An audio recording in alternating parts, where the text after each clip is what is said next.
Hey there, welcome to my farm. Another small problem with my pigs. They're not having enough babies, and I think I found out the problem. So typically I have 12 to 14 piglets, 13, around that range, but this year was my lowest count in terms of piglets. I had one litter that was like 9, one litter that was 8, this one's 7, so they're going down, down, down. And I think I know the problem why. Simple answer is food. They're not eating enough. As you see behind me, it's mostly just dirt and sand. They've been rooting and just cleared out the entire property. And I did that intentionally. I intentionally used my pigs as a way to clear my property. So I left their nose unringed, and they would dig into the ground, till up the soil, dig 4 or 5 feet into the ground. Like I would stand into it, and it'd be neck tall. They dig deep, and they were very, very good tractors. Best land clearing I've ever had.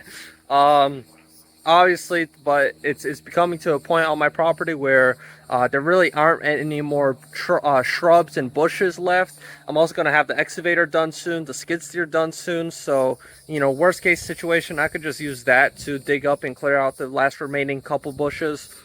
But I'm losing a lot more money on the lack of piglets instead. So what I've decided to do is ring their noses. So have you ever seen in a cartoon or whatever, pigs with a metal ring around their nose? Well, there's a reason for that. And what the purpose for that is to prevent them from digging into the soil, right? From them, sticking their nose into the soil. If you think about it, it's kind of like a splinter. If you have a really big splinter or whatever in your hand or whatever, it's fine if you touch it, whatever, use your hand lightly. But if you try to push, grab something hard with your hand or whatever, it's gonna hurt. Same thing with that nose ring.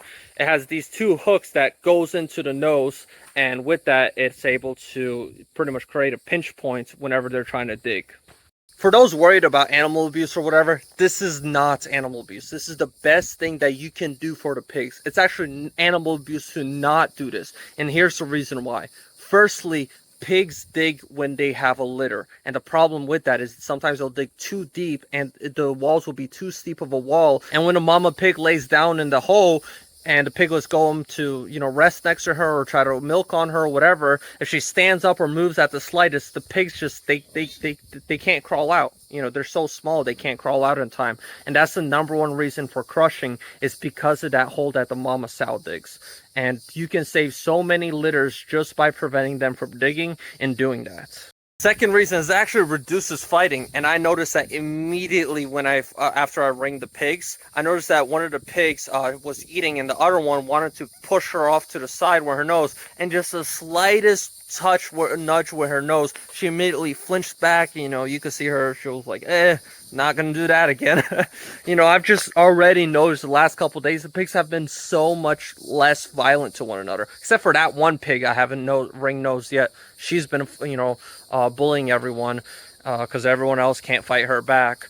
But just seeing that is just so amazing. Seeing them fight far less, far less damage on the soil, far less accidents with the piglets. It's just so many benefits to ring them, and it's kind of animal abuse to not ring them, because otherwise they're just going to hurt themselves, they're going to hurt other pigs, and they're going to hurt the land that they live on. The hardest part about all this is obviously getting them ringed. I built this cage as you see behind me. Pretty much it's just a regular old cage, and it has a slide gate. Pretty much once I pull this stick, the gate will fall right behind them, and I use straps to pretty much strap them to the side of the cage, and with that they'll be able to be secured and have their head stable, because you want to keep them as rigid as possible, I'd like to say. I'm not sure the correct terminology, but pretty much you don't want them to move at all. So as many straps as you can, one on the neck typically, one on the chest, and one on the back I did. And it worked really great. Boom, boom, boom, all around the nose. I do 2 on the side and typically 1 or 2 on the top. I did only 2 on the side before, and that doesn't work. They'll use the middle of their nose to root and tear up the soil. So it's important to have 1 in the middle and 2 on the sides. That way they also don't try to use their the sides of their nose to dig up. But yeah, once you got their nose ringed up, from there, you can pretty much just have them on pasture, just like a cow, just like a goat, just like any other grazing animal. So I raised Berkshire, and Berkshire is considered the Wagyu beef of pork, and it was raised by British royalty to actually be on pasture. So if you search up pictures of Berkshire pigs, you'll see them on green pasture, just grazing like a, like a sheep or a cow, because that's what they're intended to be, just like a normal cow or sheep.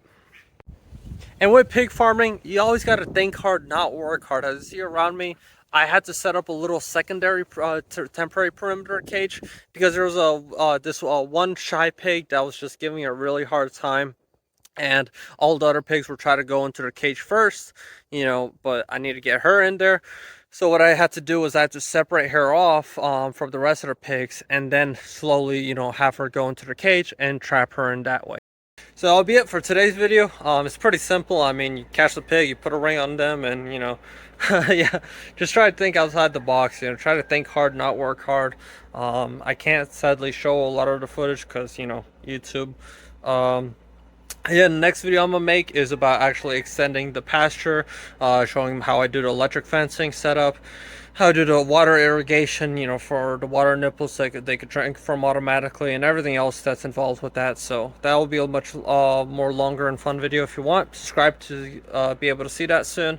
And yeah, let me know what you would think in the comments. I think this is the best thing you could do for your pig farm if you already have green pasture. If you ever were thinking about getting into pig farming but were hesitant to because you didn't want to tear up your soil, or you heard things about pigs destroying the land, well, that could be a good thing and bad thing. It could be a good thing if you're trying to clear the land and get rid of the bushes and stuff that you don't want, but it's also a bad thing if you don't want that, right? If you do want to keep your bushes, or if you do want to keep your pasture. So it all depends. I think a lot of people have a misconception on pigs and hating on them rather than hating on themselves and reflecting on themselves and the way that they treat the pigs. So yeah, pigs are pretty great animals. I love them. Anyways, talk to you soon.